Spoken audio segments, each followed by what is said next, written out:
नमस्कार दोस्तों, एक बार माता लक्ष्मी भगवान विष्णु से मिलने के लिए जाती हैं और कहने लगती हैं, प्रभु जब मैं आपसे मिलने के लिए आ रही थी तो मेरी नज़र मृत्यु पर पड़ी। वहां मैंने देखा कि 3 स्त्रियां जो आपस में सहेली थी, उनमें से 2 स्त्रियां विधवा होकर के दुखी जीवन जी रही थी, जबकि एक स्त्री सुहागन होकर के अपने पति के साथ सुखी जीवन जी रही थी। प्रभु यह बात मेरी समझ में नहीं आई, इसलिए मेरे मन में 3 प्रश्न है। कृपया उन्हें मैं पूछना चाहती हूँ कि आप मेरे प्रश्नों के उत्तर दें करके मुझे संतुष्ट करने की कृपा करें। मित्रों, इस प्रकार माता लक्ष्मी की बात को सुनकर भगवान विष्णु कहते हैं कि लक्ष्मी, तुम मुझे अपने तीनों प्रश्न बताओ, मैं तुम्हारे प्रश्नों के उत्तर दे करके पूरी तरह से संतुष्ट करने का प्रयास करूंगा। तो मेरा पहला प्रश्न है, कौन सी स्त्री समय से पहले भी विधवा हो जाती है?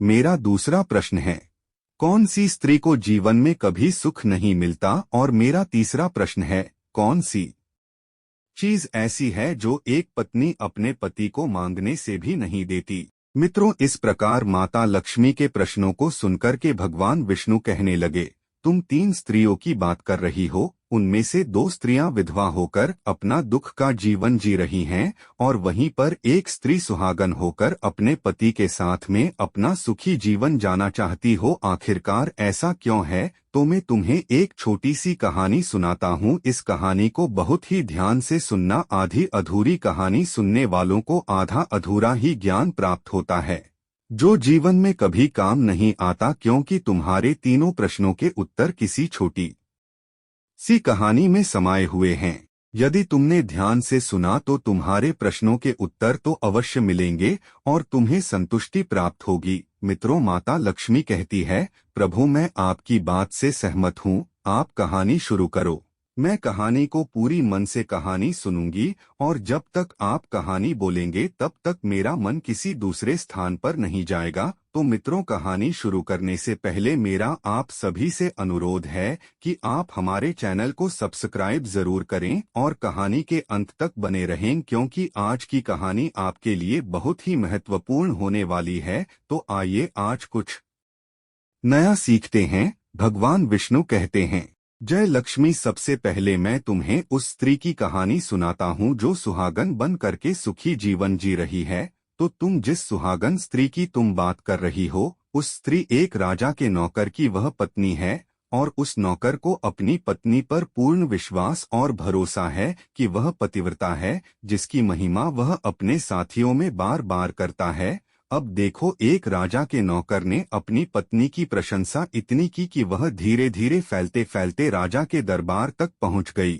फिर तो राजा ने अपने नौकर को बुलाया और उस नौकर से कहा कि तुम हर किसी से कहते हो कि तुम्हारी पत्नी पतिव्रता है।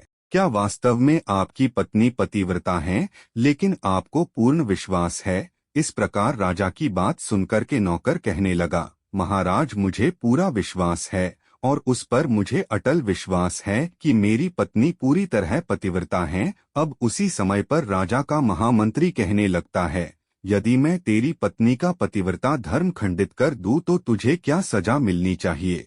फिर तो नौकर ने कहा, यदि तुम मेरी पत्नी का पतिव्रता धर्म नष्ट कर देते हो तो महाराज मुझे फांसी लगा देना। अब उधर वह राजा का नौकर भी मंत्री से कहता है, यदि महाराज यह मेरी पत्नी का पतिव्रता धर्म खंडित नहीं कर पाए तो इनको सजा मिलनी चाहिए। तो राजा ने कहा कि मंत्री को भी फांसी की सजा दी जाएगी। फिर भगवान विष्णु कहते हैं, लक्ष्मी, मंत्री ने स्वीकार कर लिया और नौकर से पूछा कि क्या करूं कि मैं तेरी पत्नी का धर्म खंडित करने में सफल हो जाऊं? तो नौकर ने कहा, मंत्री, यदि तुम मेरे घर से जाकर के मेरे विवाह के समय पर मुझे एक मटका मिला था और एक कटार मिली थी, मेरी पत्नी ने बहुत ही संभाल कर रखी है, जो सुहाग की निशानी मानी जाती है। यदि तू मटका और कटार लाकर मुझे दिखा दे तो मैं मान जाऊंगा कि मेरी पत्नी का धर्म तूने पूरी तरह नष्ट कर दिया। तो शर्त स्वीकार हो जाने के बाद में वह मंत्री शहर में जाता है और एक दूती से जाकर मिलता है। वह दूती हमेशा एक दूसरे को भिड़ाने का काम करती थी और जो काम कोई नहीं करता था वह काम करने में वह सक्षम थी। इस प्रकार उस मंत्री ने उस दूती को अपने स्वार्थ के लिए बुलाया और दूती से कहा कि देखो, ये एक व्यक्ति है, उससे मेरी शर्त लगी है। और फिर उसने उस शर्त के बारे में उसको सारा कुछ बता दिया। फिर उस दूती से कहने लगा कि तू कैसे भी करके उस स्त्री से मेरा संपर्क करवा दे, तुझे जितना धन चाहिए उतना धन दूंगा। इस प्रकार मंत्री की बात सुनकर दूती कहने लगी कि भाई, तू उस औरत के बारे में बात मत कर, वह औरत पूरी तरह से पतिव्रता है। तेरी ओर वो औरत थूकेगी भी नहीं, तेरी शक्ल भी नहीं देखेगी, और उनके परिवार के व्यक्ति इतने खूंखार हैं, तेरी खाल उतार लेंगे। तो मंत्री कहने लगा, ऐ ठीक है, यदि तू मेरा उससे संपर्क नहीं करवा सकती है तो एक काम कर दे, उसके घर जाकर के मटका और कटार चुरा कर ले आ, और उसकी पत्नी के गुप्तांग के पास में यदि कोई चिन्ह हो तो वह चिन्ह भी मुझे देख करके बता दे, फिर मैं तुझे बहुत सारा इनाम दूंगा, धन दूंगा। यह बात दूती के समझ में आ गई और उसने कहा, ठीक है, मैं तुम्हारा काम अवश्य करूंगी। नौकर शहर में रहता था। दूती नौकर के घर जाती है, उसकी पत्नी से जाकर बोलती है, बेटी, मैं तेरी पति की बुआ हूँ, मैं कई बरसों के बाद आई हूँ। फिर उस स्त्री ने कहा, आओ बुआ जी, मैंने आपको पहले कभी देखा नहीं, इसलिए पहचान नहीं पाई। और इस प्रकार उस दूती को नौकर की पतिव्रता स्त्री ने बहुत बड़ा सम्मान दिया, मगर उसे क्या मालूम था कि यह उसके साथ में छल करने आई है। अब भगवान विष्णु कहते हैं, लक्ष्मी इस प्रकार दूती उस पतिव्रता स्त्री के साथ में 2 दिन तक रुकी। जिस समय वह स्त्री स्नान करने लगी तो दूती भी उठ करके उस पतिव्रता के कमरे में जाने लगी। उस पतिव्रता स्त्री ने बहुत मना किया, फिर भी वह दूती नहीं मानी और कहने लगी, तुम तो मेरी बेटी से भी प्यारी लगती हो, तो मना मत करो। काफी दिनों के बाद में मेरी और तुम्हारी मुलाकात पहली बार हुई है।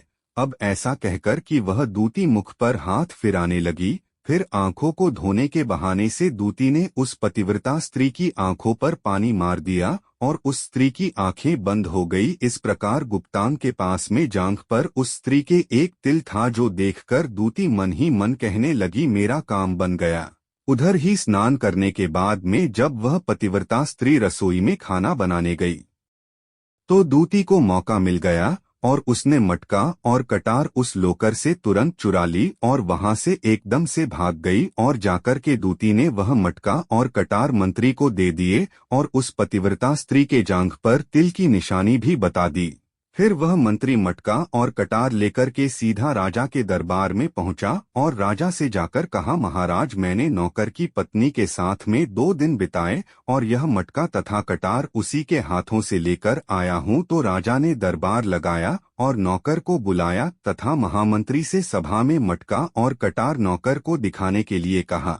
राजा की आज्ञा पाकर के मंत्री ने उस नौकर को मटका और कटार दिखाई और उसकी पत्नी की जांघ पर तिल भी बताया। तो नौकर मान गया कि वास्तव में आज अपना पतिव्रता धर्म पूरी तरह से नष्ट हो गया। भगवान विष्णु कहते हैं, लक्ष्मी, फिर तो राजा ने फांसी लगाने का दिन 15 दिन के बाद में रख दिया और कहा, नौकर को 15 दिन के बाद में फांसी पर चढ़ाया जाएगा। और इस प्रकार से नौकर से उसकी अंतिम इच्छा पूछी तो नौकर ने कहा कि मैं अपनी पत्नी से अंतिम बार मिलना चाहता हूँ। इस प्रकार राजा ने खुश होकर के आज्ञा दी कि ठीक है, तुम अपनी पत्नी से मिल सकते हो। तभी नौकर अपने घर गया और अपनी पत्नी से कहा कि आपने मेरे साथ में बहुत बड़ा विश्वासघात किया। मैंने आपके विश्वास पर मंत्री से ऐसी शर्त लगाई थी कि राजा के दरबार में राजा के सामने मैंने कहा था कि मेरी पत्नी का पतिव्रता धर्म कोई नष्ट कर दे तो मुझे फांसी लगा देना। अब मुझे 15 दिन के बाद में फांसी लगा दी जाएगी। मेरे साथ विश्वासघात करके तुमने ठीक नहीं किया। कुछ देर बाद फिर पतिव्रता स्त्री ने अपने पति को सारी बात बताई, मगर उसे विश्वास नहीं हुआ और वह के दरबार में पहुंच गया। फिर नौकर राजा के दरबार में पहुंचा तो फिर उसे कैद में डलवा दिया गया। अब उधर नौकर की पतिव्रता धर्म पत्नी ने परमात्मा को याद किया और अपना भेष बदल कर के राजा के दरबार में गई और राजा से नाच दिखाने की आज्ञा मांगने लगी, क्योंकि वह स्त्री बहुत ही सुंदर थी और उधर राजा भी नाच शौकीन होते हैं। इसलिए राजा ने आज्ञा दे दी और उसी समय सभी मंत्रियों को आदेश दिया कि इस सुंदरी का नाच करवाने की पूरी व्यवस्था करें। भगवान विष्णु कहते हैं, लक्ष्मी फिर तो सब मंत्री महामंत्री दरबार में उपस्थित हुए और फिर उस नौकर की धर्मपत्नी ने जब नाचना शुरू किया तो राजा को स्त्री का नाच बहुत ही सुंदर लगा। और फिर राजा ने कहा, तुम मुझसे क्या मांगना चाहती हो, मांग लो, मैं तुम्हें अवश्य दूंगा।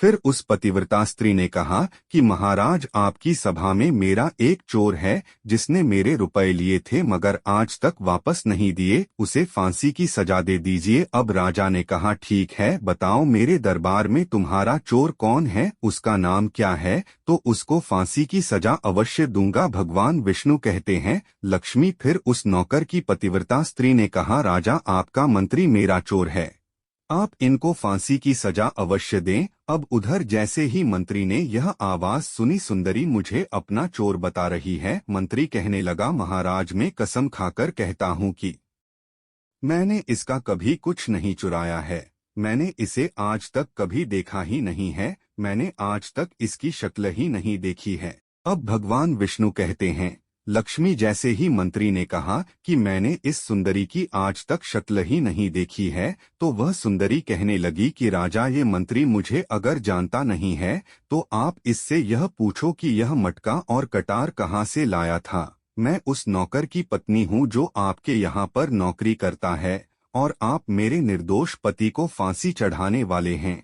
अब मैं आपको पूरी दास्तां सुनाती हूँ कि राजा, यह जो आपका मंत्री है, इसने मेरे पास में अपनी एक दूती को भेज करके मेरी जांघ के तिल का पता लगाया और उसी ने यह मटका और कटार चुराकर इसको दी है और आपके मंत्री के द्वारा भेजी गई दूती मेरे घर पर आई थी तो उसने मुझसे कहा था कि वह मेरे पति की बुआ है और वह पहली बार आई है, इसीलिए मैं उसको पहचान नहीं सकी। और महाराज, जिस प्रकार मैंने उस स्त्री को अपने यहाँ पर बहुत सम्मान दिया और अपने घर पर उसके करने की व्यवस्था की, और इस प्रकार उस नौकर की पतिव्रता स्त्री की बात को सुनकर के राजा ने दूती को बुलाया। फिर उस दूती ने राजा को सारी सच्चाई बता दी, जिससे राजा ने उस नौकर को रिहा कर दिया और मंत्री को फांसी पर चढ़ा दिया। भगवान विष्णु कहते हैं कि लक्ष्मी इस प्रकार उस नौकर की पतिव्रता स्त्री ने अंत में राजा से कहा, महाराज, मैं अपने पति से बहुत प्यार करती हूँ, मैं एक चरित्रवान स्त्री हूँ,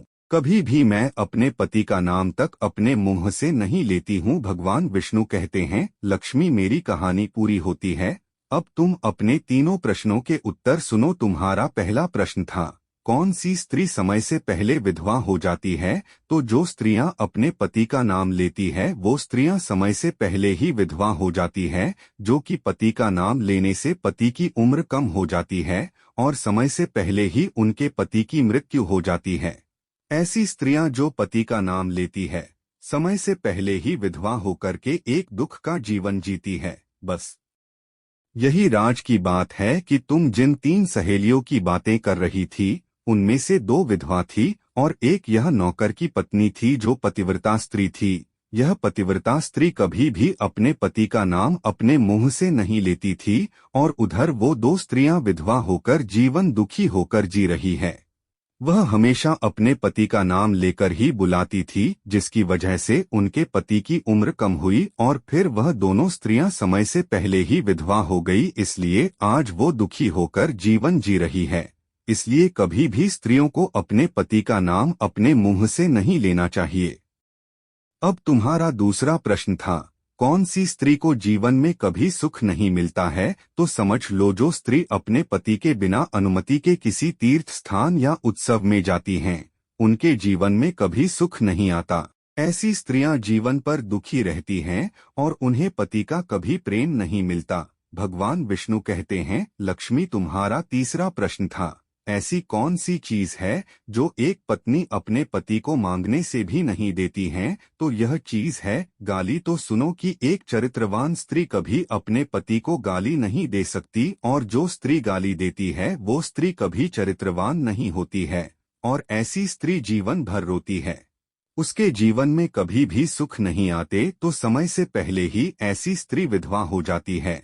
मित्रों, इस प्रकार कहानी सुनने के बाद में माता लक्ष्मी पूरी तरह से अपने तीनों प्रश्नों से संतुष्ट होकर कहती हैं, प्रभु, वास्तव में जो स्त्री चरित्रवान होती है वह कभी दुखी जीवन नहीं जीती है, क्योंकि ऐसे घर में लक्ष्मी का सदा वास होता है और वह घर धनधान्य से हमेशा भरपूर बना रहता है, हमेशा घर को स्वर्ग बना देती है। तो दोस्तों, यदि आपको यह वीडियो पसंद आई हो तो प्लीज आप हमारे चैनल को सब्सक्राइब अवश्य करें, वीडियो को लाइक करें और दोस्तों कमेंट बॉक्स में जरूर लिखें जय श्री राम, जय हनुमान और देवों के देव हर हर महादेव सदैव आप पर अपनी कृपा बनाए रखें। प्रिय मित्रों, इस वीडियो को अंत तक देखने के लिए धन्यवाद। जय श्री राम, जय माता लक्ष्मी।